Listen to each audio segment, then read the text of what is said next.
1. You will hear a woman talking to some students about her job. First, in the exam, you will have 20 seconds to look at questions 1 to 4.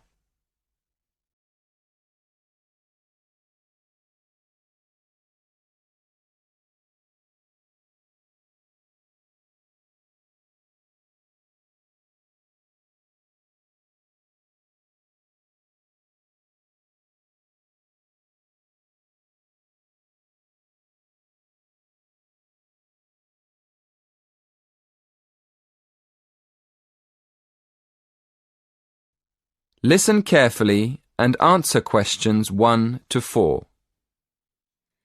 Hello everyone. Thank you for inviting me to give a talk in this series of employment lectures. I'm here this evening to tell you about my job. I'm going to tell you what I like about it, what I don't like about it, and what I hope to do in the future. OK, well, I'm a police officer. I've been in the police for just over 5 years, and part of my job is to give talks to students about police work.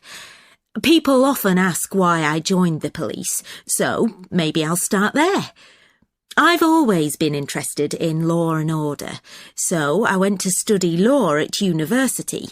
But when I got there, I realised that I was more interested in the practical side of law than the theory. So I applied to work with the police force in my spare time. Then, as soon as I graduated, I was accepted for training. Before you hear the rest of the conversation, you have some time to look at questions 5 to 10.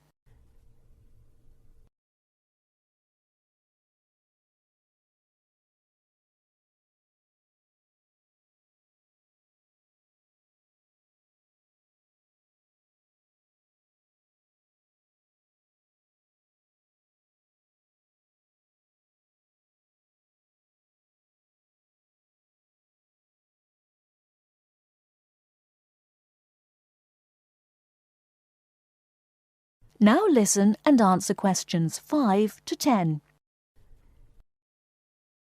As you know, our job is to protect the public from criminals and defend the law. So obviously, the police force has to work every day of the week, day and night. This means we're often at work when everyone else is relaxing with friends and family, and we can't always be around for special occasions like birthdays and New Year's Eve. On top of that, we have a lot of extra work at weekends, especially when there's a football match and the fans are out celebrating. So, our working hours are one disadvantage of police work. A lot of the time we have to work with the public to avoid problems, and we get special training for that. But we can't always prevent trouble. So, another disadvantage of the job is the danger. I mean, we know that some of the people we have to arrest will attack us. Now for the advantages. Well, one of the advantages is that police work is well paid. As I've said, it's a difficult job, and police officers work hard for their pay. But there are many more advantages. For example, sometimes the work's fun, especially when we have to protect famous people from their own fans. I've met quite a lot of celebrities in my job, and I must say I enjoy seeing them close up and finding out what they're really like as people. But for me, the biggest advantage is the job satisfaction. Speaking for myself, I would say I get the most job satisfaction when I help someone, or solve a problem in a community. And in the future, I'd like to train to be a detective. I think I'd be good at that. That is the end of part 1. You now have half a minute to check your answers.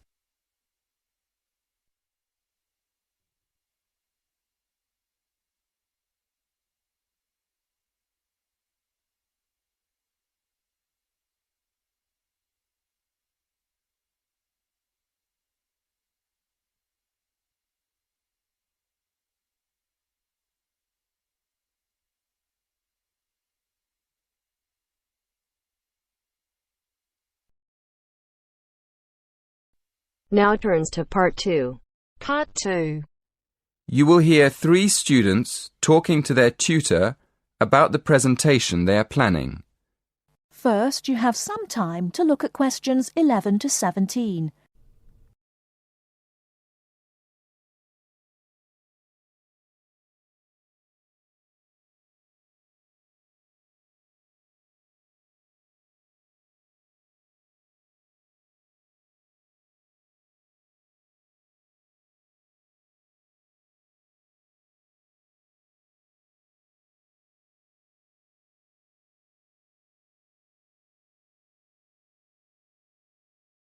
Now, listen carefully and answer questions 11 to 17. Good morning, everyone. So, you're going to tell me about your presentation. First of all, what's your topic? Did you say you were going to talk about the uses of mobile phones? Not exactly. We're actually going to explain the dangers of using mobile phones. Ah, okay. That sounds interesting. What are you going to discuss exactly? Well, we've planned to divide the presentation into 3 sections. We'll have an introduction explaining why we think it's important to understand the dangers of mobiles. Then, on the second slide, we'll have a list of the different types of danger. And then on the last slide, we're going to suggest ways of staying out of danger when you use a mobile. Yes, we want to start by telling the audience that using a mobile phone can be dangerous and then go into more detail in the next part. Okay. But before you talk about the dangers of mobiles, I think you should mention the advantages. You could put that in your introduction. It balances up the argument a bit. Oh, yes. I see what you mean. Right, we'll do that. So, shall we have a look at your presentation? Did you bring it with you? I've got it here on a memory stick. Can we show you on your computer? Yes, that's fine. Let's have a look. Right. As you say, you're going to add the advantages of using mobile phones to the first slide. Good. Who's going to explain the second slide with all the dangers? That's me. Do you think I've got enough detail? Yes. I think there's plenty of information, but I think it's all a bit mixed up at the moment. I mean, you've got dangers like getting headaches in the same list as having car accidents and being robbed in the street. They're all different types of danger, aren't they? I think you should divide them into groups, maybe under separate titles like health, accidents, and security. Oh, right. Yes, thank you. That'll make it much clearer to the audience. Okay. Now, in the third slide, you can put your suggestions for staying away from each of these dangers under separate titles. Before you hear the rest of the talk, you have some time to look at questions 18 to 20.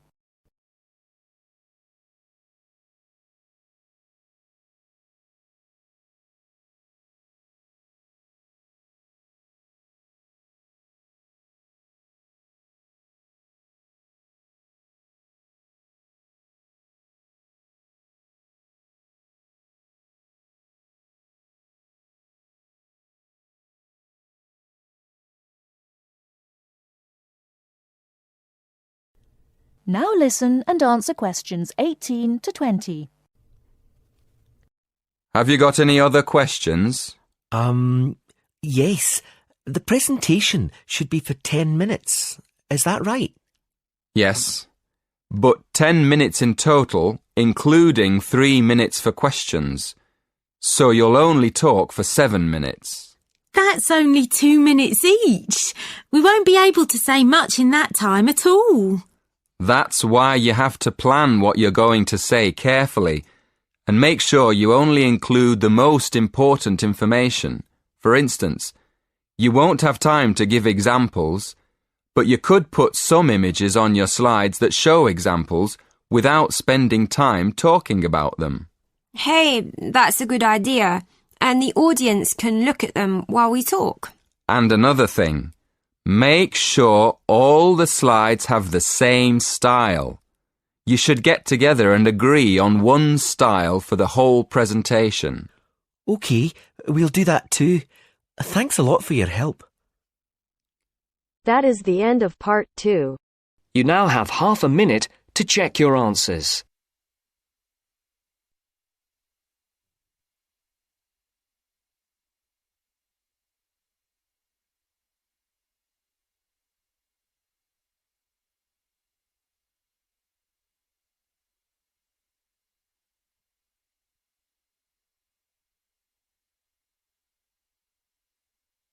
Now turns to part 3. Part 3. Part 3. You will hear a conversation between a tutor and two students, Amanda and Jake. First, you have some time to look at questions 21 to 25.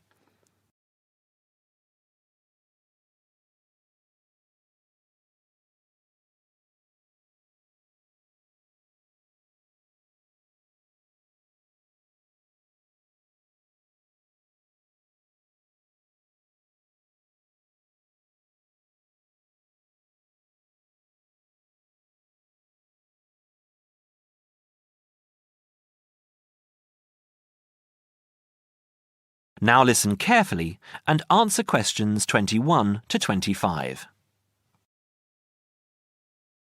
So, Jake and Amanda, how did the project go?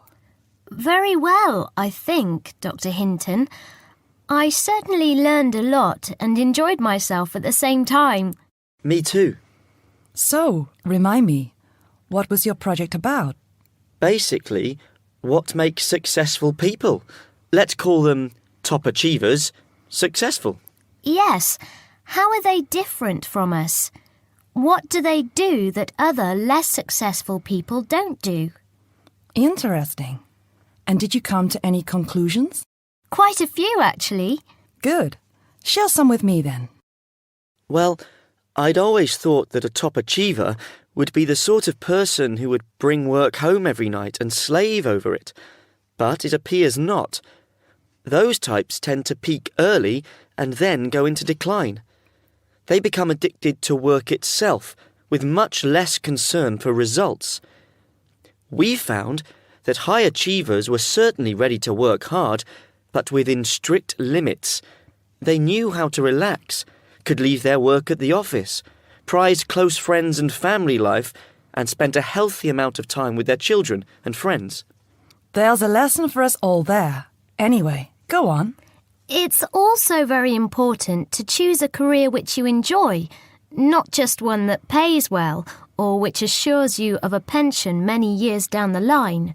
Surely that's important though, Amanda. Yes, I agree, but being happy in your work is far more important than anything else. Top achievers spend over 2/3 of their working hours on doing work they truly prefer and only 1/3 on disliked chores. They want internal satisfaction, not just external rewards such as pay rises and promotions. Before you hear the rest of the conversation, you have some time to look at questions 26 to 30.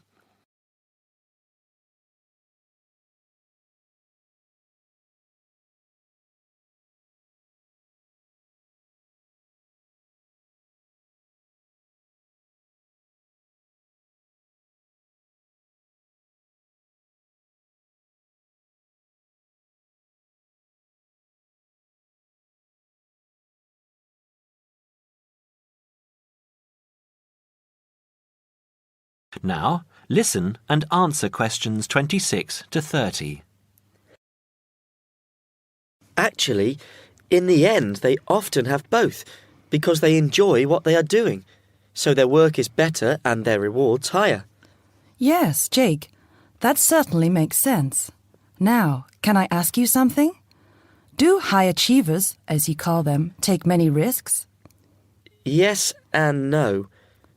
I interviewed one business executive who told me he was able to take risks because he carefully considered how he could salvage the situation if it all went wrong. He imagined the worst that could happen, and if he could live with that, he went ahead. If not, he didn't take the chance. Other people prefer to stay in what I heard described as the comfort zone setting for security, even if it means settling for mediocrity and boredom too. Would you call top achievers perfectionists? Contrary to what I expected, no, I wouldn't.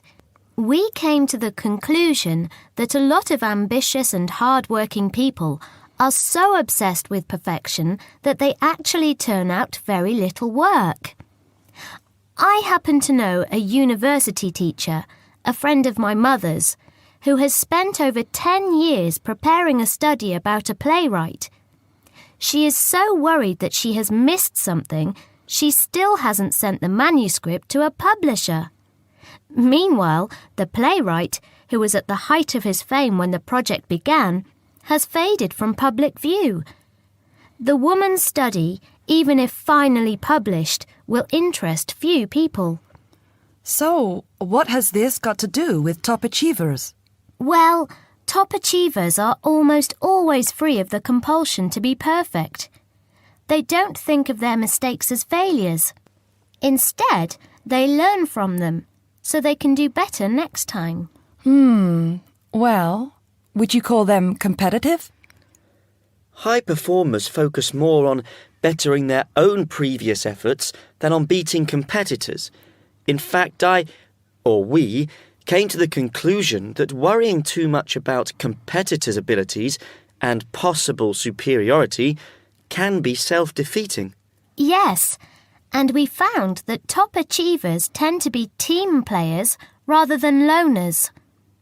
They recognise that groups can solve certain complicated problems better than individuals and are eager to let other people do part of the work. Yes, loners, who are often over-concerned about rivals, can't delegate important work or decision-making. Their performance is limited because they must do everything themselves. Well, it looks as if you two have done a thorough job and learned something into the bargain too. Now, there are just a couple of points I'd like to clarify with you. That is the end of part 3. You now have half a minute to check your answers. Now turns to part 4. Part 4. You will hear part of a lecture about fireworks. First, you have some time to read questions 31 to 40.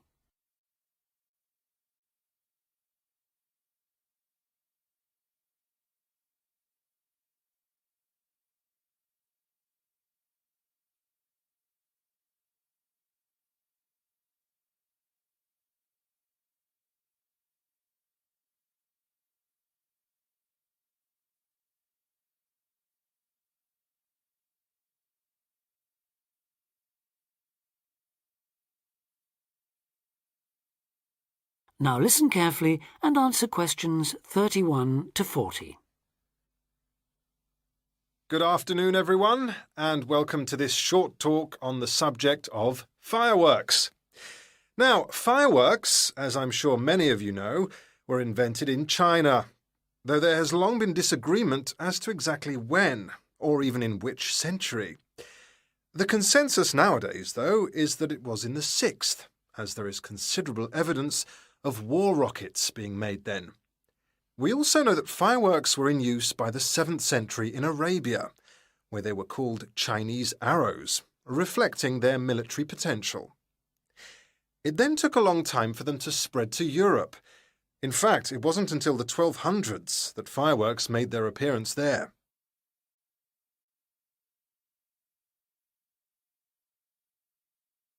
The basic ingredients of fireworks have changed little to this day. Their explosive capacity comes mainly from black powder, also known as gunpowder, which is produced from a mixture of charcoal, sulfur, and potassium nitrate.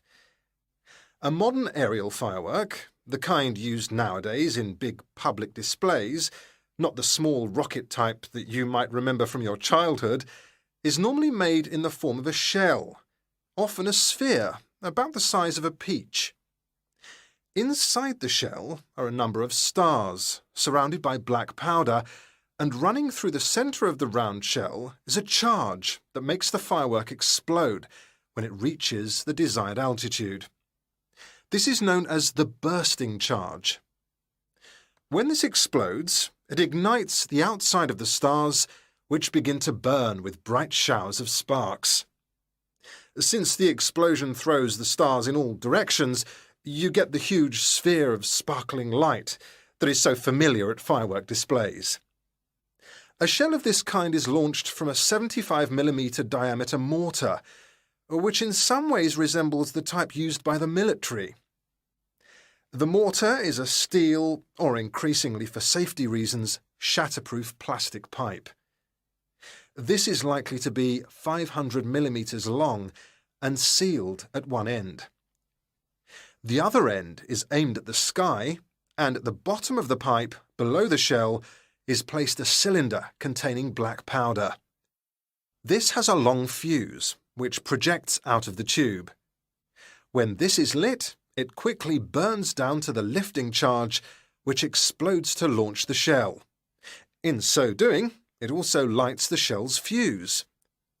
The shell's fuse burns while the shell rises to its correct altitude and then ignites the bursting charge so it explodes. More complicated shells are divided into sections and burst in 2 or 3 phases. Shells like this are called multi-break shells. They may contain stars of different colours and compositions to create softer or brighter light, more or less sparks, etc. Some shells contain explosives designed to crackle in the sky, or whistles that explode outward with the stars. The sections of a multi-break shell are ignited by different fuses, and the bursting of one section ignites the next. The shells must be assembled in such a way that each section explodes in sequence to produce a distinct, separate effect. The pattern that an aerial shell paints in the sky depends on the arrangement of stars inside the shell. For example, if the stars are equally spaced in a circle, with black powder inside the circle, you will see an aerial display of smaller star explosions equally spaced in a circle. To create a specific figure in the sky, for instance a heart shape, you create an outline of the figure in stars inside the shell. Then you place explosive charges inside those stars to blow them outward into the shape of a large heart. Each charge has to be ignited at exactly the right time, or the whole thing is spoiled. Many other shapes have particular names, like the willow. This is formed by stars that fall in the shape of willow tree branches, spreading a little to the side and then downwards. The high charcoal composition of the stars makes them long-burning, so they may even stay visible until they hit the ground. The ring shell is fairly basic. It is produced by stars exploding outwards to produce a symmetrical ring of coloured lights. More complex is the pattern created by the palm, which contains large comets or charges in the shape of a solid cylinder. These travel outwards, explode and then curve downwards, like the limbs of a palm tree. The serpentine, the last one for now, is different again. When this one bursts, it sends small tubes of incendiaries scattering outwards in random paths, which may culminate in exploding stars. It can be quite spectacular. That is the end of part 4. You now have half a minute to check your answers.